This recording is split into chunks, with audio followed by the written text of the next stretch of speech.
Sir, आज जो Lahore high court में केस की समाअत के दौरान अदालत ने रिमार्क्स दिए हैं कि मुनहरिफ अराकीन को निकालकर वजीर आला के लिए दोबारा वोटिंग करवा लेते हैं। ये एक रिमार्क था, लेकिन सियासी एक क्या बहरान आप देख रहे हैं आने वाले दिनों में पंजाब में, और हुकूमत वफाक में भी नहीं हैंडल कर पा रही, नून लीग की हुकूमत, और इत्तेहादी भी नाराज है। तो किस तरह की हिकमत अमली अपनानी चाहिए इस वक्त हुकूमत को? देखिए, मैं तो एक मौकफ पे कायम हूँ काफ़ी दिनों से, और वो ये है कि जो सिस्टम का न्यूट्रल होना है वो इमरान खान साहब से ज़्यादा इस मौजूदा तामझाम के लिए मुसीबत है। मुसीबत है। और ये जो है ये क्राइसिस टू क्राइसिस ये जाएंगे जी। आने वाले दिनों में, और इनसे मामलात नहीं संभलेंगे, मामलात नहीं संभलेंगे। और उसकी वजह ये है कि ये इल प्लान्ड एक होता है ना, जज्बाती, बस कर लो फौरन हो जाओ, तड़ करके ये एक सेटअप सा बन गया। और उसके बाद अब खुद अंदाज़ा हो रहा है इस सेटअप में मौजूद शख्सियात को कि हमने ये बहुत बड़ी गलती कर दी। ये जो पिछले चंद दिनों में हो रहा है वाकयात देख रहे हैं आप। और कराची में मैं सिर्फ आपको ये बताऊं कि कराची में आज जो तमाम दिन हंगामा आराई होती रही है, तो कराची के कुछ इलाके ऐसे हैं जहां कुछ नहीं, काफी इलाके जहां पे 18 से 22 घंटे बिजली बंद रही। ये लोग सड़कों पे जो निकले हैं उनको तो आम जो बाकी पाकिस्तान के लोगों को पता होना चाहिए कि आज कराची में लोग क्यों सड़कों पे निकले। 18 से 22 घंटे बिजली बंद रही है। और शहबाज शरीफ साहब ने आज ये फिर एक खुशखबरी भी सुनाई कि अगले महीने इससे ज्यादा लोड शेडिंग होगी। अब मैं समझने से कासिर हूं कि 22 घंटे से ज्यादा दिन में कितने घंटे होते हैं जिनमें लोड शेडिंग, मतलब 28 घंटे होगी, 30 घंटे होगी, कितने घंटे होते हैं दिन में? 22 घंटे, और शदीद गर्मी में। तो एक तो ये बात है जो कि मुझे नहीं पता कि इसकी तरफ किसी का ध्यान भी, यानी पुलिस को घेर लिया मुजाहिदीन ने, गोली चली, फिर कोई जख्मी शेलिंग होती रही, तमाम रोज कराची के मुख्तलिफ इलाके बंद रहे। और साथ ही जो है वो खबर आई, अच्छी खबर कहा जाए या जिसको जो भी कहा जाए, कि IMF की तरफ से वज़ीर आज़म साहब ने कहा कि 7वां और 8वां जो उनके दो एक साथ थी, वो इकट्ठी होकर शायद 90 करोड़ की जगह या 1 अरब की जगह वो 2 अरब डॉलर एक साथ आ जाएं। लेकिन अब उसमें एक और लेकिन है, और वो लेकिन ये है कि इसहाक डार साहब तशरीफ ला रहे हैं वापस। मैंने लंदन में इसहाक डार साहब से तो नहीं, लेकिन उनके करीबी हलकों से बात हुई, तो उन्होंने कहा कि जी दूसरे या तीसरे हफ्ते में डार साहब प्लान कर रहे हैं आने का, और वो आके जो है वो वजारत खजाना संभालेंगे। उसके बाद मैंने कुछ IMF के लोगों से बात की, वाशिंगटन, पाकिस्तान में नहीं, वाशिंगटन में। एक दो जो लोग वहां समझते हैं या डील करते हैं मुख्तलिफ मुल्कों, तो उनसे मैंने बात की, क्योंकि मुआहदा, स्टाफ लेवल मुआहदा और वो जो बायलैटरल और बाकी जो वो बाद में होना है, वो बाद में होना है। वो बजट मंजूर हो जाएगा, बजट मंजूर होने के बाद वो मुआहदा होगा, मुआहदे के बाद पैसे। अब वहां पर अच्छा, बल्कि बात किस तरह से हुई ये बड़ी, मतलब उनका मैसेज आया हुआ था, किसी का मैसेज आया हुआ था, मैंने कॉल बैक किया, मैंने कहा जी क्या खैरियत? तो उन्होंने कहा कि ये आपके इसहाक डार आ रहे हैं वापस, फॉर्मर फॉरेन फाइनेंस मिनिस्टर। मैंने कहा जी आ रहे हैं, क्यों खैरियत? क्योंकि मरियम औरंगजेब साहबा ने भी कहा आज कि जी उनका मुल्क है, वो जब चाहे। शायद खान अब्बासी साहब ने कहा कि उनकी मर्जी है वो आने चाहिए। तो उन्होंने ये कहा, उनका ये कहना था कि जो मिफ्ता इस्माइल साहब हैं, उन्होंने ये बयान दिया है कल, या एक इंटरव्यू दिया है या बयान दिया है, कि अगर कि मुझे इसहाक डार साहब कह रहे थे कि ये जो है ये कीमतें नहीं बढ़ानी चाहिए, और ये तो मैंने, यानी ये जो सब्सिडीज का और बाकी मसला, इसके ऊपर डार साहब की और मिर्ता इस्माइल साहब की पोजीशन अलग है। अब आईएमएफ वाले ये कह रहे हैं कि भाई ये बताएं हमें कि जिससे हमने कमिटमेंट की है वो फाइनेंस मिनिस्टर कोई और है, और हमें आपके मुल्क से हुकूमती वज़रा भी और वजीर आजम भी और लंदन, हमें ये इतला आ रही है कि ये वजीर खजाना तो बदल जाएगा कुछ दिनों में जब स्टाफ लेवल मुआहदा होगा या बाकी जब पैसे, तो वो जो वजीर खजाना है उसके बारे में ये वजीर खजाना कह रहे हैं कि जो उनकी तो राय मुख्तलिफ है, मेरी राय मुख्तलिफ है। तो ये क्या चक्कर है, हम इसको आगे बढ़ाएं या अभी फिर रोक दें, फिर आपका कोई वजीर खजाना बदलने वाला है, और ऐसा वजीर खजाना बदलने वाला है जो कह रहा है खुद खुल के कि मेरे नजरियात मुख्तलिफ हैं उनके साथ। तो मेरे पास तो उसका कोई जवाब नहीं था। मैंने उनसे कहा कि मैं तो इसको मतलब मुझे नहीं पता कि क्या होता है, आप बहरहाल इसको तो अभी तो पाकिस्तान को इस मुसीबत से निकालें। उन्होंने कहा एक मिनट, नहीं, हम सिर्फ ये पूछ रहे हैं कि क्या फाइनेंस मिनिस्टर बदलने वाला है, और बदलने वाला है तो वो फाइनेंस मिनिस्टर जो मौजूदा है वो तो कह रहा है कि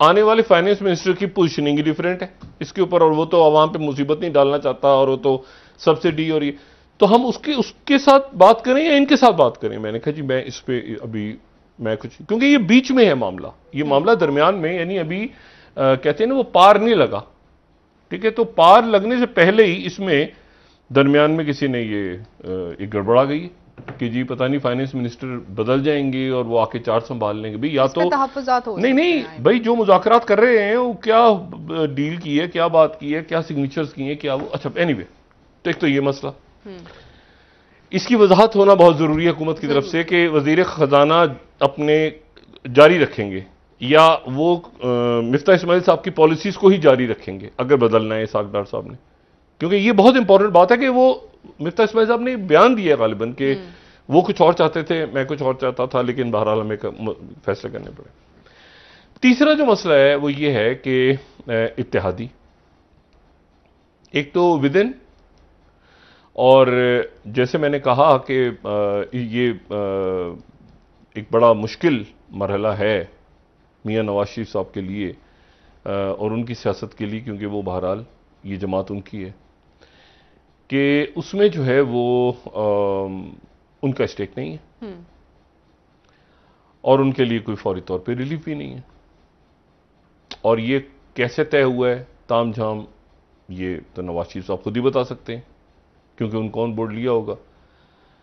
इतना मैं कह सकता हूं जरूर कि वो इस ताम झाम को मुकम्मल तौर पे सपोर्ट नहीं कर रहे थे किसी भी वक्त, किसी भी लम्हे नवाज शरीफ साहब मुकम्मल तौर पे इसको सपोर्ट नहीं कर रहे थे दिल से। तरदीद कर सकते हैं इस बात की, लेकिन मैं बहरहाल समझता हूं इस बात को कि वो मुकम्मल तौर पे इसको, इस ताम झाम को एक्सेप्ट नहीं कर रहे थे, और खासतौर पर इन शराइत पे कि जो लोग छोड़ के आ जाएं। ये समझौता किस कदर अजीब समझौता है कि जो लोग इधर से छोड़ के उधर आ जाए उनको टिकट देना है और उनके लिए कंपेन चलानी, और कंपेन मरीम नवाज साहबा ने चलानी। तो ये तो एक बहुत ही अजीब सी बात है, एक तरह से खरीद, यानी प्रॉपर छांगा मांगा हुआ है ना, प्रॉपर खरीदारी हुई है ना भाई, या तो पैसों से हो गई या वोट पे हो गई कि वोट उनको, और उनके लिए नून के लोग कंपेन चलाएंगे। दूसरी बात, तीसरी बात यह है कि इत्तेहादी जो है उनके बयान सामने आ रहे हैं, और वो MQM और उसके बाद असलम भूतानी साहब और ANP शहबाज शरीफ साहब सबको मनाने की कोशिश कर रहे हैं, लेकिन शहबाज शरीफ साहब से गालिबन वो मान नहीं रहे। तो अब अगले चंद दिनों में जरदारी साहब तशरीफ लाएंगे इस्लामाबाद। अच्छा। और जरदारी साहब शहबाज शरीफ साहब से मुलाकात करेंगे, क्योंकि जरदारी साहब जामिन है ना, ये सारा जो ये जो सेटअप बना है ये जरदारी साहब को आउटसोर्स कर दिया गया था ना, तो जरदारी साहब ने फिर आगे बात की।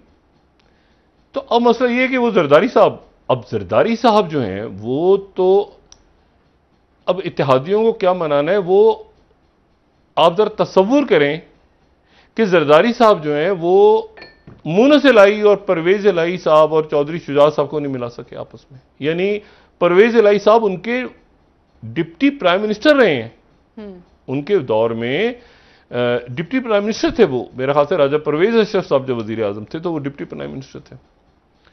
तो अब वो डिप्टी प्राइम मिनिस्टर उनके रहे हैं, लेकिन वो इस वक्त यानी आप छोड़ दें कि अभी ANP किधर है और मौलाना फजलुर रहमान साहब की जमात क्या कह रही है सिंध में, और वो छोड़ें, यानी वो परवेज इलाही नहीं कायल हो रहे जरदारी साहब। तो ये क्या मामला है भाई? तो चंद दिनों में जरदारी साहब तशरीफ लाएंगे और वो फिर बात करेंगे शहबाज शरीफ साहब से। लेकिन वो क्या बात करेंगे, ये एक इशू है, क्योंकि वो तो मामला कुछ हवा में अटका हुआ है ना। गवर्नर सिंध का क्या बना, तो उसका क्या बना, तो उधर क्या हुआ, तो मुआहदे क्या हुए, तो ये क्या हुए, तो बल्दियाती इलेक्शन में आगे पीछे वो मतलब एक अजीब सा जो है ना वो बस एक आप समझें कि एक खलाई हुकूमत है जो जिसका ये सेटअप है कि जो जिसके स्टीयरिंग व्हील पे कौन है ये किसी को नहीं पता। ये अगले चंद दिनों में शहबाज शरीफ साहब को इस बात का अंदाजा अभी तक तो हो गया है मेरा ख्याल है, लेकिन आने वाले दिनों में मजीद होगा कि उनको इलेक्शंस की तरफ चले जाने चाहिए था। उन्होंने वो जो वक्त था वो मिस कर दिया। और क्या इम्कानात हैं अब डॉक्टर साहब? अब कैसे जाएंगे? अब तो मसला ये है कि इलेक्शन में जाने के लिए जो है वो पहले तो आपको केयरटेकर बनानी पड़ेगी। राजा रियाज के साथ मिलकर बनाएंगे आप। हमारे मोहतरम राजा रियाज साहब जो हैं, परवेज इलाही साहब, सॉरी शहबाज शरीफ साहब ने आज कहा कि ऐसा है कि राजा रियाज साहब, आज उनसे हुई ना मुलाकात, तो राजा रियाज साहब से भी मुलाकात हुई। ज़ाहिर है अगला टिकट, अगली सीट उन्होंने नून पे लड़नी है, तो उनके कायद हैं शहबाज शरीफ साहब ऑपोजिशन लीडर के। तो उन्होंने कहा कि ऐसा है कि जो चेयरमैन नैब है आप ही बता दें कौन है। अच्छा। कौन होगा, यानी अब मसला ये है कि मैं आपको ना तो आप उधर तक ना, मतलब अजीब मामला है कि वही उधर आएंगे और वो उनके लीडर हैं फ्यूचर के, वही फ्यूचर के लीडर हैं, वो ऑपोजिशन लीडर भी हैं। तो यानी वो तो कहते होंगे ना कि सर, यानी कि नून लीग ही नहीं, नून गड़बड़ है इसमें। मैंने आपसे कहा ना कि एक कोई इखलाकी जवाब भी होता है ना किसी सेटअप का। ये क्या इखलाकी जवाब है मुझे बताएं ना, ये मतलब क्या है? वोट को इज्जत दो और तहरीक और जमहूरियत और इंसानी, क्या है? सिलेक्टेड, मतलब सिलेक्टेड और फलाना और ये और वो, ये क्या है? ठीक है ना, मईशत के ऊपर वो आपस में दो मसाइल खड़े हुए हैं। इत्तेहादी जो है वो, अच्छा इत्तेहादी कह रहे हैं कि जी ये तो 2 सीटों पे ये हाल है, अगर 8-5-7 सीटें होती तो पता नहीं क्या होता, तो ये होता। एक वजारत और मांग ली है बाप पार्टी ने आज, और शुजात साहब ने आज जो है ये, अच्छा वो पंजाब में जी मामला है, वो पता नहीं कल क्या फैसला आता है उसका, हमजा शहबाज साहब का। हाँ। वो आज अदालत ने कहा कि क्यों ना हम इलेक्शन दोबारा करवा लें, दोबारा करवा लें इलेक्शन। तो इलेक्शन दोबारा हो गए तो फिर मतलब ये अजीब सी एक सूरत हाल है पंजाब। अच्छा पंजाब के मसला फीसद गौरत है, पंजाब की सियासत कुछ नहीं पता क्या है सवाए इसके, मतलब वहाँ एक इजलास असेंबली में होता है, एक वो किसी मेरे ख्याल से शादी हॉल में, मार्की में या कहीं और होता है किसी जगह, होटल में कहीं कहीं, एक अजीब सी वो मसला फीसद। इतना मुझे पता है कि फंसा हुआ है पंजाब में, कुछ ऐसा हो रहा है जो कि जिसका कुछ सर पे कोई दिमाग खराब करने की जरूरत नहीं, वहां पर कुछ सर पैर नहीं है। चौधरी शुजात साहब ने आज जो है वो कहा कि मैं तो परवेज इलाही के साथ खड़ा हूं।